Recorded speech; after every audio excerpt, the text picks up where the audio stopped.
to Everything from Nothing, an absolute humdinger of an experience with a new introduction there. Yeah, if you like the show and you want to support us, you can do so at patreon.com/Ireland's podcast. You can support us the price of a loaf of bread or loaf of milk or a carton of bread. Sorry, I always get them confused. Yeah, and yeah, also if you want to listen on Spotify, you can. Anyway, yeah, today's guest is a DJ, and she's she's an Irish DJ, and I've seen her at many gigs before, and she's really talented. Anyway, it's Maedbh OConnor. Maedbh, how are you? Hi guys, how's it going? I'm What's good. it? I'm good. Yeah, How are you? good. Good. You're in Limerick, yeah? Just I am in Limerick. I am. yeah. Is Limerick intense at the moment? Like, cause I've been to like cities seem more intense.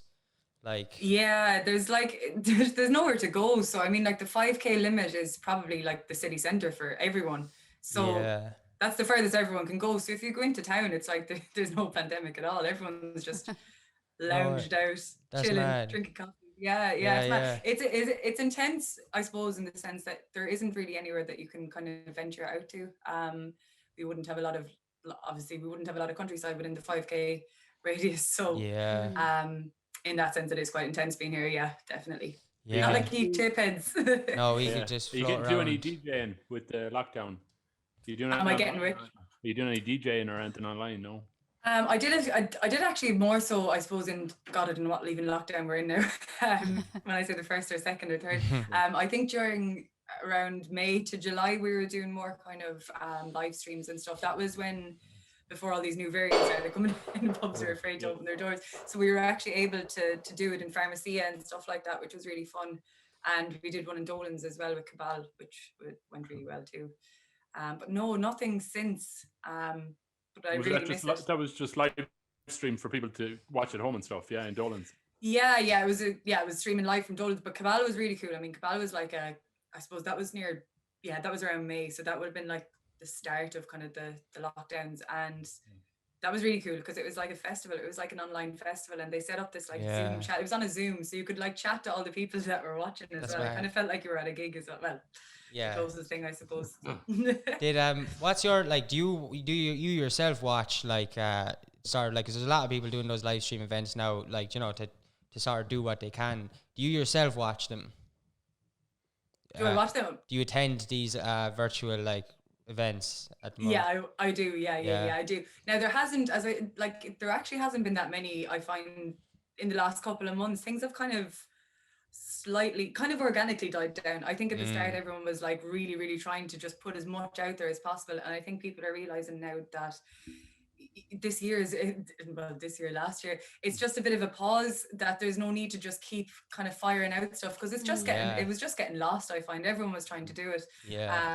But no, I would definitely tune in to the live stream stuff. I love getting in on all the chats and stuff as well. Like, it's Are you finding it weird, like not DJing after you've done it for so long and stuff? Do you feel like there's a bit of a blocked creative outlet? Yeah, it's so strange. Like it marked like a year. I think it was yesterday, the day before. Like it was a year, full year without gigging.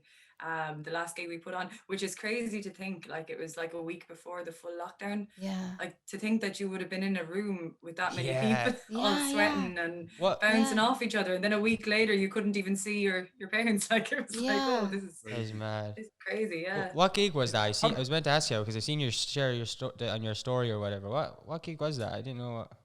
Was that gig you were? So there was a couple that week. There was a huge one with Touch of Techno. I wasn't actually gigging at that one, but I was just kind of helping out and involved. That was in the courtyard. It was really, really cool. And again, like it's gas. I was even chatting to Dave the other day, Dave Sheeran, and I was saying it's crazy to think that, I was even like bringing DJs back and forth from the hotels that day, and they were all arriving from all places. Like, that's mad. I was like, the amount of people, the amount of traffic that was in my car, and then in the gig itself, and then sure, we were all up in the student union, all getting the crack as well, and then 6 days later we were all in lockdown. So it's very strange. But that Cabal one with that, or sorry, not Cabal, sorry, the courtyard gig for Touch of Techno was insane. That was really fun.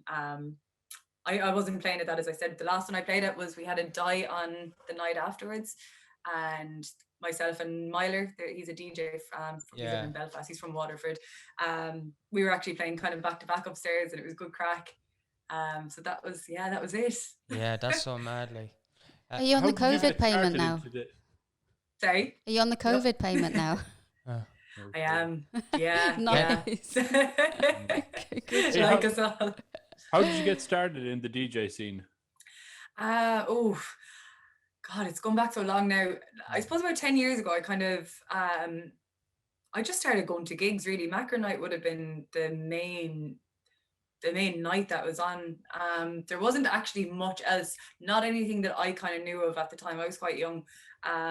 So there wasn't really much else I knew of. I was just going to Macro Night, and I suppose it was really seeing Nikki Kiley. She's would have been one of the Macro Night crew, and she was kind of the first girl DJ I saw, and I was like, wow, this is so cool. Like to see, like people were really respected Nikki, like, you know, and not that obviously, you know, not that you had to be a DJ to be respected in the dance music scene, but it just gave, I don't know, it just opened a big door for me. And I think when I saw her play, I was like, I want to do that. Like, and I wanted to be able to go back to house parties after the gig and, you know, be like, oh, I'm next after you on the decks, and for no one to be like, no, you're not, you can't play, you know. So I think that was really what got me into it anyway. Definitely seeing Nikki and being at parties and wanting to. So was the first time you tried it like a house party then, or was it like, yeah, when was the first time you touched the decks?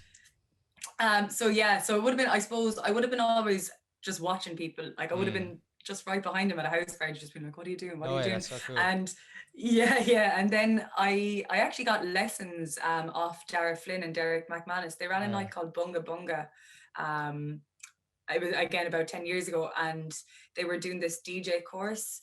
It was in Beats Working. It was a record shop, and something just fell down behind you, Kieran. Oh shit, did it? Oh, that keeps happening. Falling down all over the place. Tibetan fucking flags. They're not that fucking. Yeah. Sorry for the interruption from the flags. In the room. Yeah. Not at all. But yeah, I got lessons off the lads and Derek and Dara, and they were class. Like as I said, they ran Bunga at the time, so I kind of knew what direction I wanted to go with the lessons as well. I knew I wanted a gig. I knew it wasn't just doing it just to play, you know, just for fun. I really wanted a gig, and I really wanted to use it as an outlet. And yeah, I suppose I would have been at parties like kind of trying to play, but I think my first time I touched decks like out would have been a night called Mixed. It was a night my two friends Lauren and Chloe hosted, and it was kind of like an open deck night. It gave me the opportunity. Were you nervous? I was so, and I talk about it with my mom now because I was living at home at the time, and she says it to me now. She was like, do you remember that time you were supposed to play? And I was almost going to cancel. I felt so sick. I physically was like, I cannot get up in front of people. And at that time, mind you, like I did not know what a bad mix was at that time. At that time, my ears had not been trained to like know when a mix was out.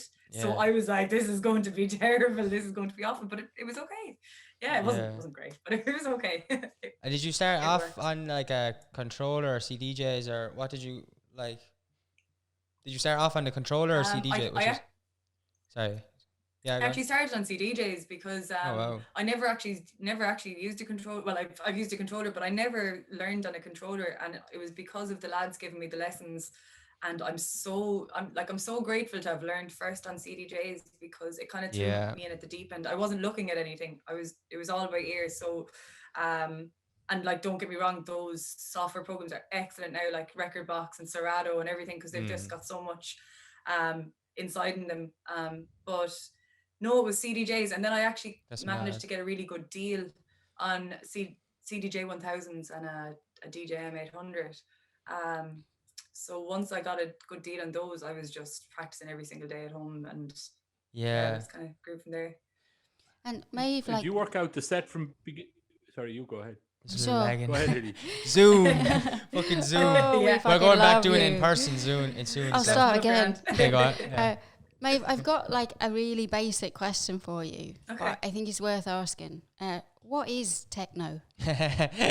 What is techno? Because not everyone like listening, watching is gonna know. So it's a hard question. So I suppose it's a kind of an underground genre, really.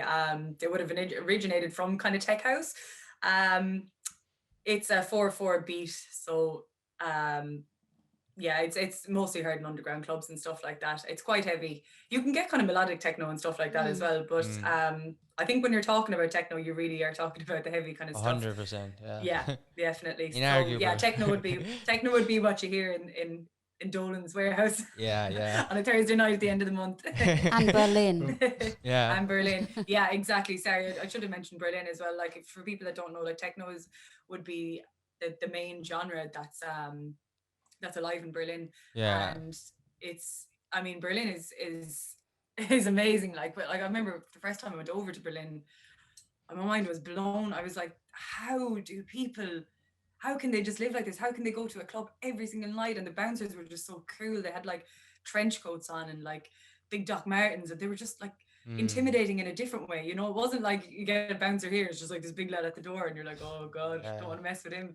The bouncers over there were like, they're cooler than me. Like, you know, you're like, they look better than I do going on a night out. This isn't right. Like, they come from the Matrix. That's why. Yeah. They do. Yeah. Aliens. Yeah. Them and Jeff Mills, aliens. I'm telling you. They definitely don't have like the ego that Irish bouncers have anyway. Jesus, like you've like definitely like, as if you've been involved with gigs as well. Like I've putting on gigs before, like being involved in putting on gigs and like, you know, doing stuff at the door when the security there. It is so interesting to sit by an Irish security guard for hours and see them do their job. They are unique. So some, not all of them are bad anyway, but just the way they handle things is. Yeah, I can't imagine you'd get that in Berlin, like, but No, they take no shit in Berlin. They just kind of look at you as well. It's not even that they have to say anything. They just kind of give you a look, and it's like, oh God, I shouldn't be doing that. I remember I took out my phone and Trezor, just to try and take like a little snaky video. And all the eyes were on me of the whole club. It was like, oh God, it was like, don't do that again. Like, don't take out the phone. Yeah, so it's definitely something I suppose in Berlin is massive. When the Berlin, like the fall of the Berlin Wall was really the kind of movement for techno, and it's really cool because what happened then was there was no kind of division anymore. People started all kind of clubbing together, and they started using vacant warehouses and different buildings in Berlin to club in, and it was like this whole new movement. So yeah, it's come a long way. It's definitely come a long way, and I think it hasn't lost its what would you call it? Its vibrancy, like its edge and its vibrancy. Yeah, its edge is. And it hasn't really changed either. Like, you know, for something to be that is still that popular, and to not have actually changed an awful lot, you know, it hasn't got really futuristic techno. There's a lot of music that like drum and bass and stuff can get really futuristic and stuff, but I think techno. It's never really too experimental, like. It's I mean, you can obviously get the experimental stuff, but I think for techno as a genre, it's really held its roots, I think. When like, I don't know, the way I try and describe techno now, like, because when I was younger I used to hate it, like before I started going to festivals, so like I'm definitely not biased. I didn't like, I definitely wasn't like, I just like loved it because it was like the boys or whatever. It was like I went to first festival like hating techno and stuff, and like genuinely hate it. I went to Life Festival. It wasn't my first festival actually, sorry, but it was like Life Festival 2015, and Rodhad was playing on it. So my whole take on techno was like, you know, the lads would play techno songs. I didn't hear them mix them too much. Or because at that age I first started going to raves, I was too fascinated by like, what the hell? I wasn't actually listening to the music. I was like, whoa, whatever. But, the whole experience, But but then I went to Life Festival, so the lads would play songs. They're like, I literally, when you go onto YouTube and you type in a song and you don't mix techno yourself, like I can see how that's repetitive, and I thought that, and that was my take. Then I went to like Life Festival, and then like I heard Rodhad, and like I really for once understood what people were trying to explain to me. It's about the mix, it's about the set, like, and it's about the like techno is the same thing over and over, like it's the same 4/4, but like it's the ability of the like person DJing to make you like sort of predict, like, because I don't know, you're sort of supposed to predict it sometimes, and you're supposed to, because that's the thing that lets the crowd collectively build up to the drop that everyone knows is coming, and that's like the roar rather than this sort of unexpected noise or something. I don't know, it's beautiful, but Rodhad single-handedly changed my perspective on electronic music. Like, was that down at the lake, Kieran? Was that at the lake stage, I think? The lake stage, I was the one Body Tonic, or wait, District 8 stage in 2015. They had before they went into the tent, they had an open air stage it was the one before the lake, sort of. I or think maybe I remember the stage. yeah, it was really good though. That was like fucking. Yeah. But yeah, like something I have down as well is like I've written this down as notes. I write down notes and it says techno. I can't even read it now. Techno and its predictable, primitive roots, which is basically like techno goes back to like the first time, like why people I think love it and it's so easy like to sort of get with is to sort of because it goes back to the first ever time like music would have happened, like as in a beat would have happened, which was like probably fucking some lad who couldn't speak at all banging a rock off a wall and just being like, oh. And I love that part about it. That's so like it's relatable to everyone because it's predictable. I don't know. I definitely love it. Yeah. Yeah. No, you're dead right. Like, and as I said, like it did originate. It all kind of stemmed from, I suppose, disco would have been the first kind of groovy kind of music, and then it all kind of evolved from that. Like, you know, it was disco, then it was house, then it was tech house, then it was techno. Yeah. And yeah, it is. You're right with the predictableness as well. But I think as well, in contrast with that, I think what is really fun with techno is the crowd could be hanging on it and thinking something is coming, and then you could just throw something like a wild card right into it, like bring the you know, like a build up to a drop, like prolong that, like the crowd doesn't know what's going on at that stage. And that's what I love about techno sets as well, and about like, I don't know, like I think you asked earlier, Hugh, do I like plan a set? I think that was something that you had touched on, and I, to a certain extent, I mean, I would have I suppose a kind of a template, I'd call it. Like I'd have maybe, like I go to a gig, if I had a 2 hour set, I'd bring 100 tracks with me, like definitely, because I don't know what I'm going to play. I just know I'm going to kind of stick to this kind of, you know, this kind of set. And then see how the audience react to it and whatever. Yeah, because it could go anywhere. I mean, people could be like, this tune is shite, like, you know, I've spent ages thinking this tune is unreal, you know. So you do have to kind of, I would never play to myself or just play to the audience. I think I do both. You know, I want to make sure I'm enjoying myself, because I think it shows if you're not. So I definitely make sure I'm playing tracks that I enjoy, but I also want to make sure that everyone else is enjoying themselves as well. Because there's no point going to. That's cool. When you're playing to yourself. Is there a typical speed for techno? Like, you know, the way 120 beats per minute, or what is it? You know. Oh God, yeah. I remember when I started DJing, it was like 128 was like the power number, and now it's like I play techno at 40, man. 48, 150. Brilliant. Yeah. So it depends on the set, definitely. Yeah. It depends on the set. I kind of wonder as well, like, does that relate to us, like, as in us drinking coffee, or what? Have we all speeded up, or what? You know what I mean? Yeah. It probably does. It's like when you're in a car and you're listening to fast music, you automatically drive faster. Yeah. Rock and roll was whatever speed that was. I don't know. Then disco was faster, which was like 120 beats per minute. Now you're going up to 140 with techno. Yeah. We're all getting Starbucks and coffee or whatever, sugar. I don't know. Techno. Have we speeded up? Yeah. I'd say we've speeded up indeed. Just fucking stuff like that sounds like machine guns now, like 400 beats, and I don't know, even goes crazier than 400. Wow. Yeah, like Gabber is like insane. We were at Unpolished over in Amsterdam a couple of years ago, and it was like 7 a.m, and the lads were like, oh, we'll just go back to the hotel or whatever, and we were like, oh, we'll take one more look into whatever room, and it was, who was playing? God, I can't think the DJ's name now. It'll come to me in a second. But Mad Gabber, like 220 BPM. That's it was just insane. Like, it was just were you like, dancing? You didn't even know how to dance. You were you were dancing in halftime, kind of. You were kind of dancing against it. So like 110, like you danced. Yeah. You were kind of grooving. So that's funny. But and what's going on with the people that are dancing to that? Like, obviously it resonates with them. So are they on drugs? I don't think so. No, I'm not. Do you know what? I think there's a certain, as I said, like when you're dancing in the halftime rhythm as well, it's almost, there's a certain calmness to it, and I know that sounds. I know what you mean. No, I agree with you. I actually have that down. You can divide it. Yeah, it's like when you're listening to metal as well. Like you can always take that little bit of softness from the melody. I think as well. Like you can take a kind of a softness from something, and that's what I always cling on to. I think, when I hear music, is kind of the background stuff rather than the main kick and stuff that's going on. You know. Wow. Yeah, how long did it take you to get that confident in your sets? When you're talking, like you take like, you know, a whole range of stuff, you have an idea in your head of kind of like roughly what sort of angle you're gonna go to, and then you kind of just go with the mood of the room and how you're feeling. Like, how long did it take you to get like that?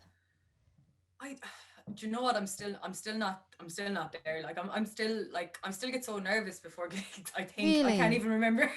Do I get nervous now? Yeah, Because yeah. it's been so long ago since I've gigged. No, I do. I definitely, but it's good nerves now. Like it Yeah, wouldn't yeah. be like my first gig where I was like, I don't want to do it. Now it's Puking. like I cannot wait to get up there, but I'm still nervous, it's Yeah. still like, I mean, there's always the chance that you'll fuck up, like, Yeah. there's always the chance that something will go terribly wrong. And it's Yeah. like, I suppose you have that in the back of your mind. But I think for me, when I got really confident in, I don't need to make a set, I don't need to practice my set. I, Yeah. I think maybe about 4 or 5 years into it, I think it was after I Yeah. played my first headline slot at Die that I was like, okay, this is something I can actually do. And I think it was the response I got as well. Yeah. And obviously at the time, like, it was just so exciting that I couldn't really live in the moment. But then when I look back on videos and I was like, wow, that was actually really cool. Like, and I suppose looking at videos of yourself, as cringy as it is, Yeah. it's kind of, it gives you a bit of confidence as well, because you can actually,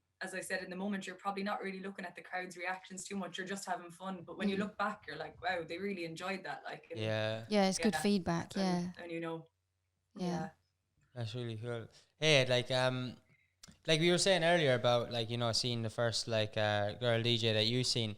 You were probably one of, like, the first. I definitely, like, had a few friends or whatever that would mess around in the decks or whatever, but you were definitely the first, like, Irish girl DJ that I had seen, like, live or something, which shows, like, it's still, I like between, like, you first getting into it and me first getting into the scene or whatever. I don't think much has changed, but you think, like, or sorry, between that time, but do you think much has changed now? Like, there seems to be a lot more, like, Irish girl DJs now, even since, like, you started. Oh my God, there's so many. Yeah, there's Yeah. so many, and it's so good, because I think there was a huge, like, even to say, even for me to say, a girl, it shouldn't even be, Of A course. girl girl Like, DJ. it's so DJ. Yeah. stupid, And I like. don't fault anyone for saying that, because it's natural, and I think now it's becoming more of, like, I don't know, it's so much more common, and there's the girl DJs that are out there just amazing as Yeah. well. Like, they're so good. So it's definitely, it's definitely done a bit of a flip. Like, don't get me wrong, there's still just as many lads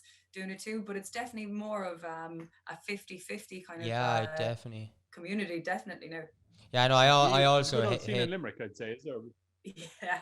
Limerick, definitely. There's a good old scene in Limerick. Like, you all Oh, work there together, is. bounce off each other. Yeah. Yeah. I mean, like, there's a good crew of us that really do, and we're like, there's no what I like about Limerick is as well, there's no competition. Like, there's a few of us that run nights, but we all play at each other's nights as well. It's not like we're trying to be better than each other or trying to get more people at the nights. We're all collectively, I hate saying we are all, when I'm like, we haven't gigged in so long, but like, Yeah. we'll be back to, but we are all collectively so supportive of each other. And I really honestly think, like, between everyone that gigs in Limerick, like, there isn't even a need to bring down a headliner. Like, it's just Yeah. we all bounce off each other so well as well, and I think Where's it typically? Dolan's, or where do you go?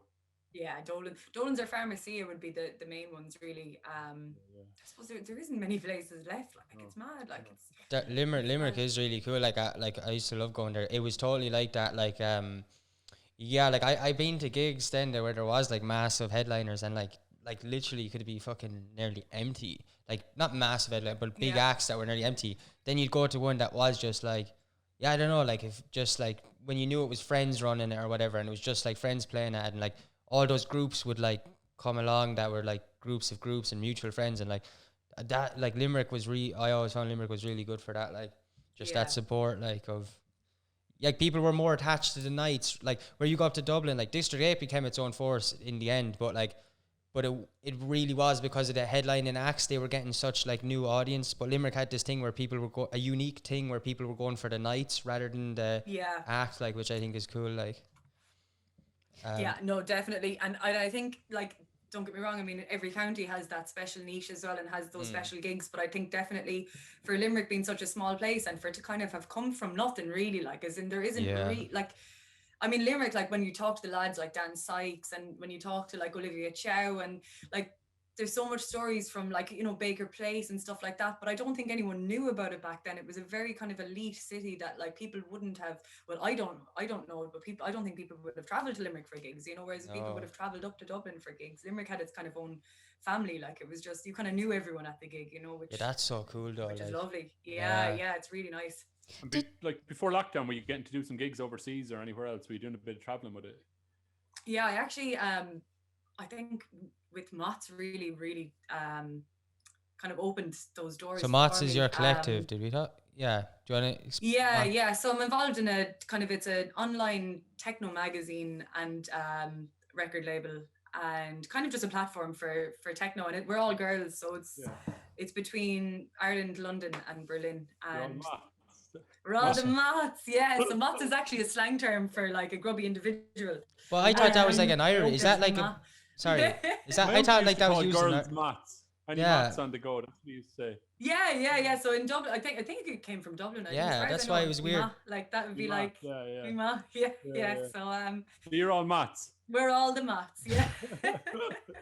Cool. So that really opened doors because we're based in different countries. Gigs happen in Ireland, Berlin, and London. So, like, unfortunately, this year there was a couple of gigs ran in Berlin that we were actually obviously supposed to be at, but we couldn't get over with the pandemic and stuff. But before that, I mean, like places like the Cause in London would have been one of the coolest venues I think I've ever played, and that was really cool. And then just before the winter came in last year, but God, it was the year before last year. Now I'm trying to think what year we're in. I got to play at Dimensions Festival as well, which was really cool. That was over in Croatia, so that was that's a big mad. one. Are you? I actually got to play in Italy as well once, randomly. Once it lifts up, you're good. You know, it'll just take off completely. Like yeah. Are you glad that you were based in Limerick? Like, do you ever wish that you'd been based in one of the other countries, or do you think it would have changed the trajectory of what you do if you'd been somewhere else? You know what? I don't. That's a good question, because I never.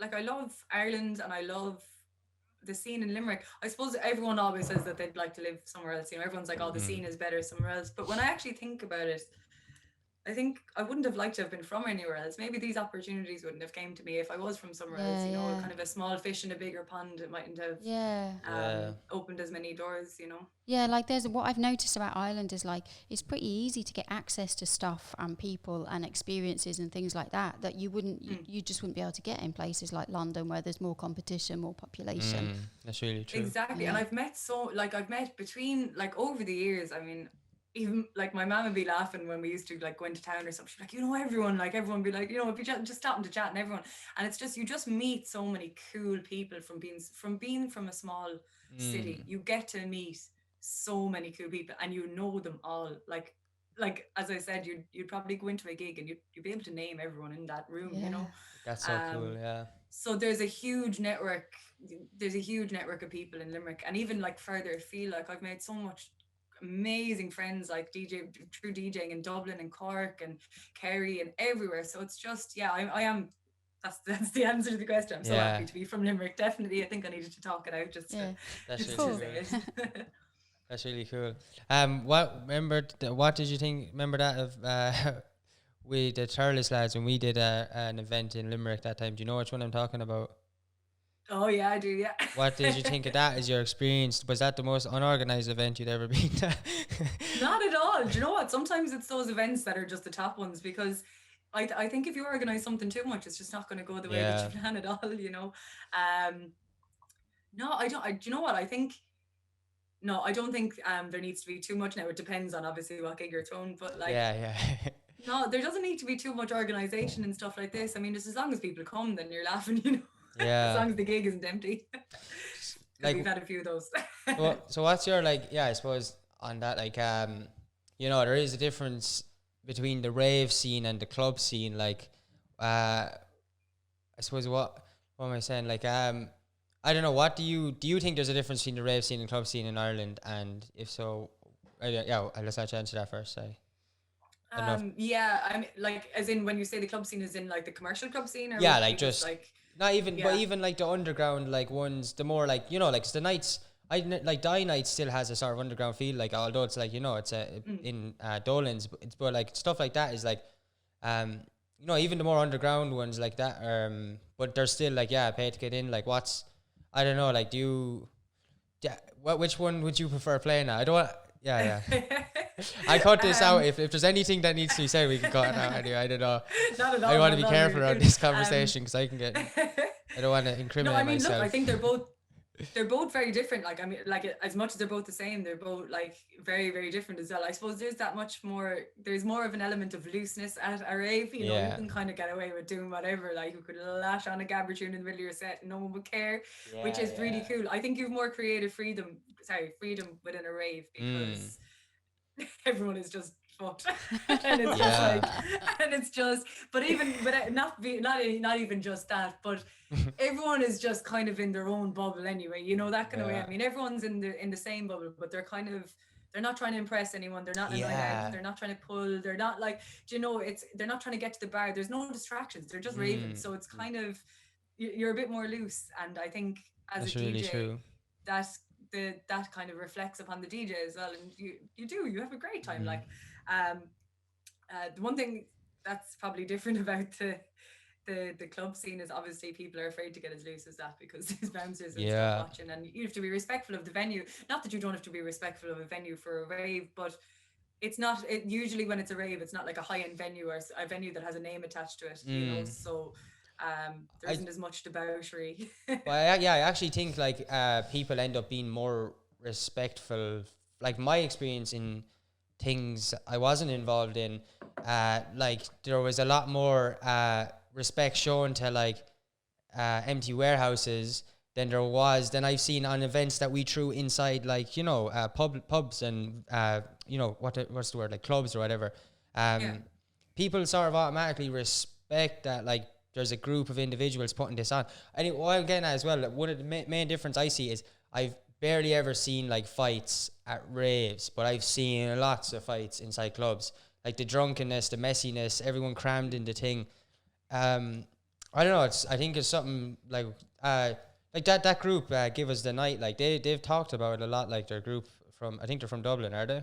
Yeah, they're kind of based around. So Neil Sharp would be the main head honcho there. Like he's amazing. He's fair play to him. He's actually after getting, you know, it's an amazing time for Ireland. I mean, after all the lockdowns, I mean, we're moving on to kind of more modernized licensing laws, which is what happened? I don't know about that. Crazy. So they've kind of come to like a kind of a agreement, I suppose, that they've all kind of been awakened to the fact that Ireland does need staggered licensing laws. So yeah, as far as I know, that's going to be happening after. Fair play to those lads. Like, Jesus Christ, like they just didn't stop. Just stuck at it. They never just stopped, and their perseverance is something to really be admired, I have to say. Like, that's so cool. They recruited a lot of, like, I suppose, audience and listeners over the years, but I think they themselves really just had so much perseverance and persistence and have stuck at it, and finally something's after coming out of it, you know. So, I didn't know that. That's really cool to hear. Fuck. Yeah, it is. It's cool. And I think that is why a lot of raves did go on as well. Like, you know, because, you know, after Dolan's, people would just be kind of scratching their heads going, where are we going now? Like, but after, you know, there isn't that with a rave. The rave doesn't really end. But that's like something really positive that came out of all the shitty licensing laws, because it forced people to be creative and to do something with it. And, you know, it's built a whole kind of culture around it, which is really sound. Yeah, because I think Ireland was looked at as the kind of, you know, the misfortunes of the dance music scene of the whole world, I find, because we were just kind of had to be gone at 2, like it kind of, you know, gone home at 2 a.m. and it was like, poor Ireland, you know? And now I feel like if we get the, you know, it hasn't actually happened yet, so that's why I'm saying if we get the license laws, it should be happening. But, you know, I feel like it'll really put Ireland on the map as well. It'll actually give us legs to stand on and be like, you know, we are putting on solid nights. We're actually able to open to a later time. You know, this is us, this is who we are. And I think it's actually going to get a lot of people kind of visiting our country again. Yeah, it's potential to be a massive, like, source of income for the country. A source of income from outside, like tourists. Like, tourist money is obviously always the best source of income from the country, but like, so like it benefits everyone. Like, and it's cool that they're finally letting down their stubbornness to sort of talk about it and stuff, which is cool. Yeah, that's really good news. Hey, do the raves get pretty crazy, do they? Can get pretty wild, yeah. What's the maddest stuff you've seen? Jesus. Right? God, Yeah. I'm trying to think of the maddest stuff I've seen. What's maddest stuff you've seen, Kieran? Go on, you I started, 'cause literally cannot say that. that's a Like, good the worst thing I've ever seen. I can I don't know why. literally, I can, like, something that I don't know. Like, there's definitely loads of funny stuff where, not Yeah. even always bad stuff. There's funny stuff like that where people they might say things or they might do things, and you're like, that is the level of stupidity behind, not when it's not dangerous things or whatever. Sometimes there's just like a level of silliness behind it. I can't really think of any examples off the top of my head. there was a photo actually, just to when you were saying about Yeah. silly and funny things. Boots and Cats, I remember the DJ duo. They'd be good friends of mine, and they showed me this photo of them playing at a gig before, and it was some fella that had his phone up, with like writing on it, and it was like what was written on it was, "I'm off me face for Lent." Oh yeah, Absolutely yeah. brilliant. That's And very he was funny. just like, fuck, like up at the camera, "I'm off my face." That's that so was fun. There was funny. another gig I was playing at actually, and your man had his shoes on his hands. He was just I've like seen that for the whole before. thing. Yeah, people Oh, would that's funny. take their trainers off. Oh Yeah, so that Yeah. I suppose those kind of things are gas. yeah. I don't know if I've ever seen anything too. I've always been just kind of in my own bubble, I suppose, dancing away to take too much notice of anything Yeah. too wild, or again, Uh, it can't be said, but A friend of mine, he's watching this Hajj, like, he told me something before. He said when we were doing whatever, there was events going on, and whatever, like someone was doing events and they were in warehouses, and he'd always be at the back, and he said you're always up there at the front, like the decks and around there, but he was like, someday you should go to a rave and you should go to the back of the rave.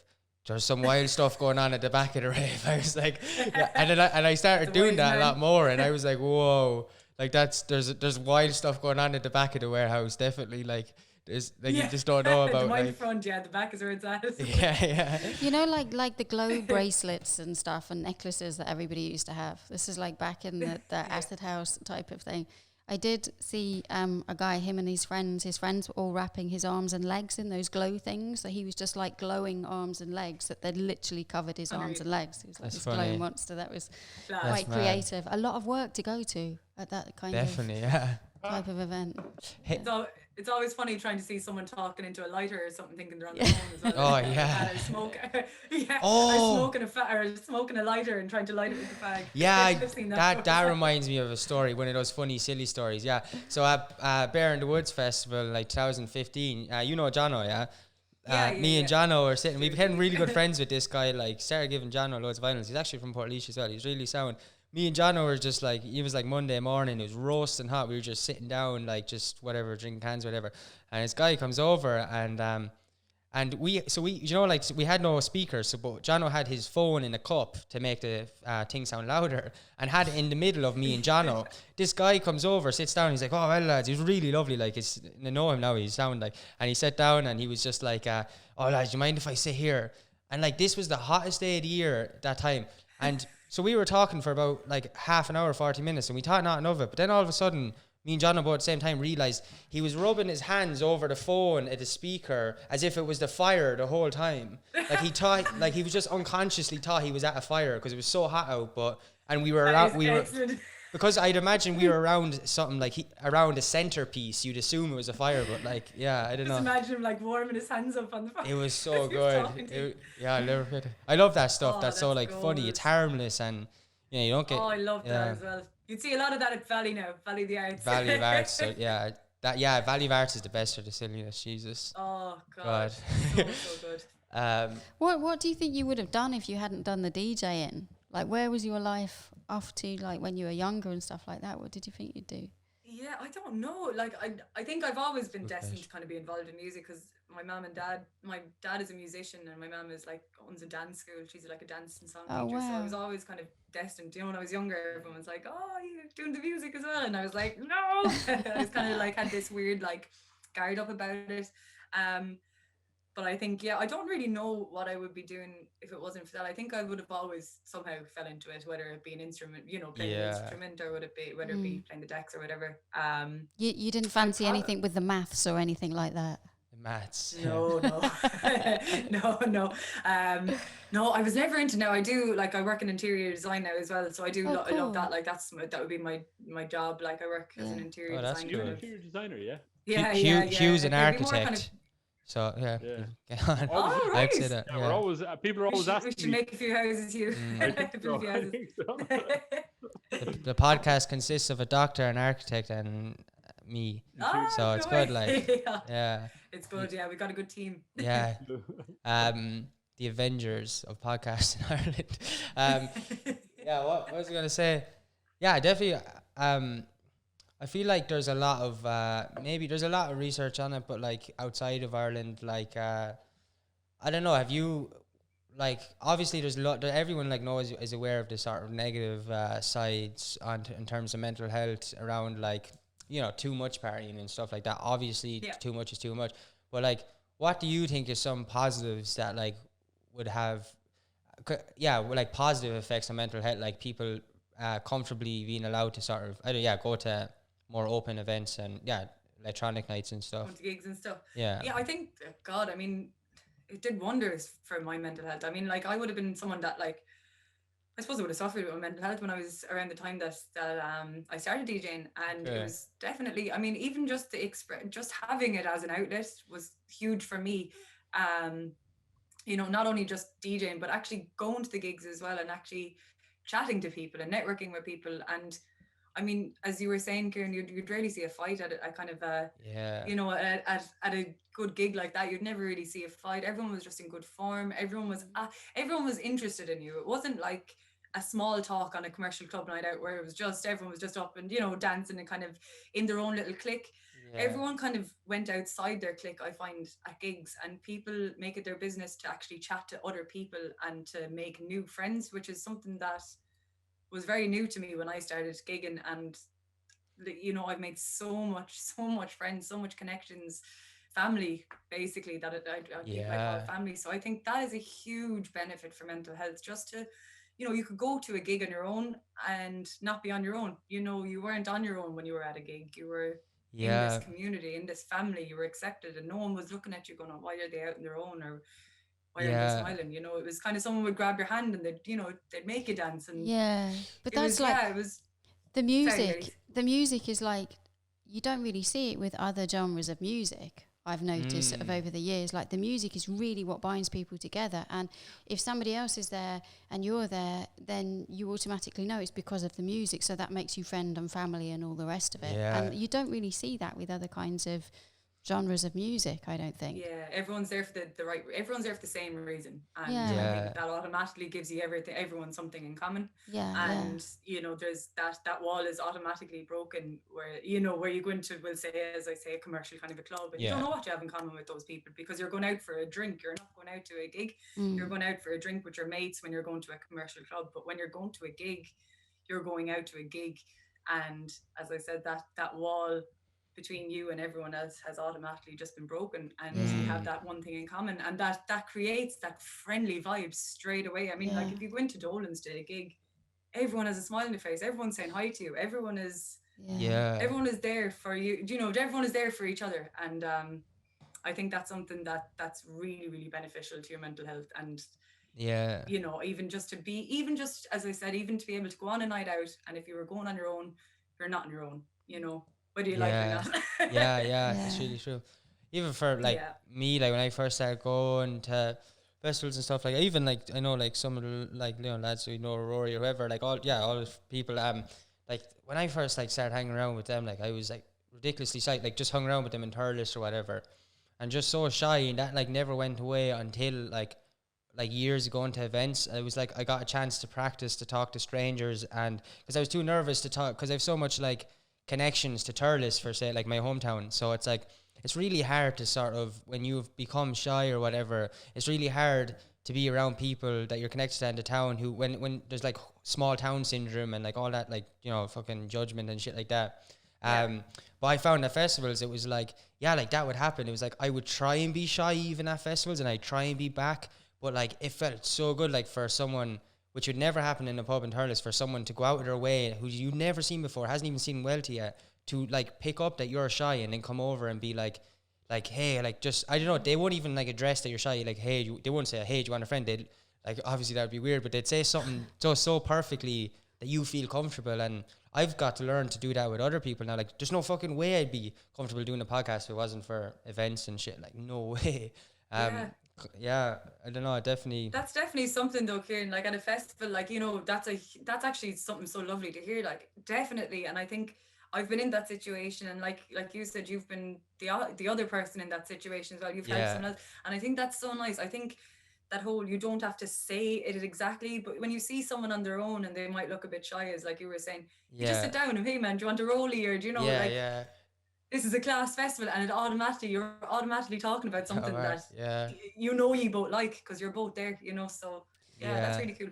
Maybe you don't have to answer this if you don't want to. You had said, like, when you got into the music and stuff, you probably had a few mental health issues. Do you mind if I ask, like, what kind of mental health issues? I suppose just typical, like, I would have been 17, so just finding my feet, I suppose, and just being a little bit overwhelmed with everything. And I remember I was in college, which of course I just didn't like, and there was just a lot. There was a lot of different factors, I suppose. And at that age, you're just so tender as well. I mean, like 17, 18, like, you haven't found yourself. You think you have, but you haven't at all. You're still, I don't think you find yourself till you're in your early 20s, really. I think then you know who you want to hang out with. But at 17, 18, I was hanging out with everyone, you know, and I was kind of still trying to find myself and being frustrated at myself, not finding myself and stuff like that. You in college then, were you? Yeah. I was doing hospitality, actually. Shit, well, there's your problem, isn't it? Yeah. So I actually dropped out. Yeah, I actually ended up dropping out of that, and I remember it was like a big thing. It was like, oh, my parents were like, you dropping out of college, and started to be a DJ. That's like, what are you doing? Yeah. Was it awful, the hospitality? Do you know what? When I look back, it probably wasn't as bad as I thought, but it was. Yeah, it just wasn't for me. Like, I remember we had to wear these like chef uniforms as one of our modules, and we had to go into a kitchen for 3 hours in the middle of the day. Like, it was like from like 12 till 3, and then we'd have class after that as well. We'd have to change back into our clothes, and it was like, you'd be all sweaty, and it was just not that wasn't why I didn't like the course, but just the whole thing just wasn't really for me. But that, so, like, whole I think I needed it though. That sort of not having found your identity and not really aligning with your purpose and stuff yet, like, that really kind of breeds that sort of like a bit of anxiety, a bit of low mood, a bit of kind of hyper awareness around yourself, you know, and that's the kind of 100%. Thing that if you don't address it, then it does evolve into much bigger mental health issues, you know.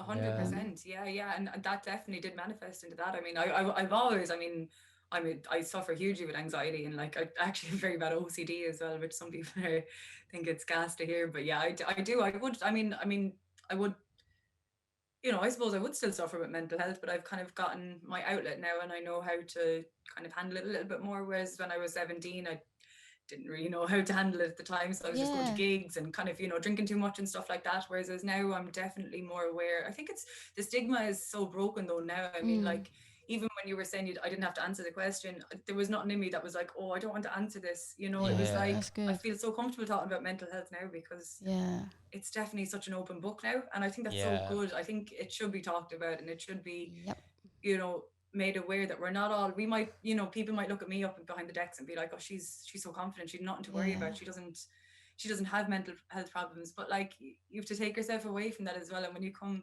away from a screaming crowd of people and you come back and you're in the house on your own, like, of course you're going to feel, you know, or you might feel a little bit down still, you know, it doesn't go away. And I think it's good to have outlets like DJing and outlets like gigs to just not mask it, but to remind you of that there is these escapes. Yeah, you know, it's about getting balance and like finding solutions for it. It's like, okay, I have this, I may not be able to erase it right now, but how do I manage it? How do I live with it? Because a tie break works. Yeah, and you know what? More often than not, when you're back at a session after a gig, you do have a DMC with someone, and you do have a conversation, you know, and you have that does come up, and it probably wouldn't have come up if you didn't go to the gig, because you wouldn't have ended up back at the party, you wouldn't have ended up having a drink with this person.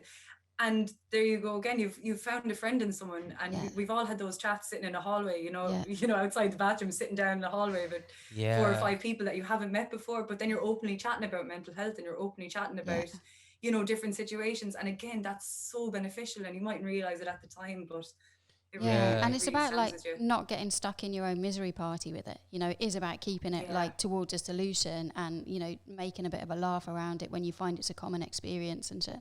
Yeah. Exactly. Yeah. I did, like, definitely, like you said that thing about sitting outside the bathroom. Like, I've learned You more. spend a lot of time sitting outside the bathroom. Definitely, I've learned more. I've learned more talking to people. People who aren't sober, I've learned more from them, talking to them, like waiting for the bathroom while we're both waiting for the bathroom.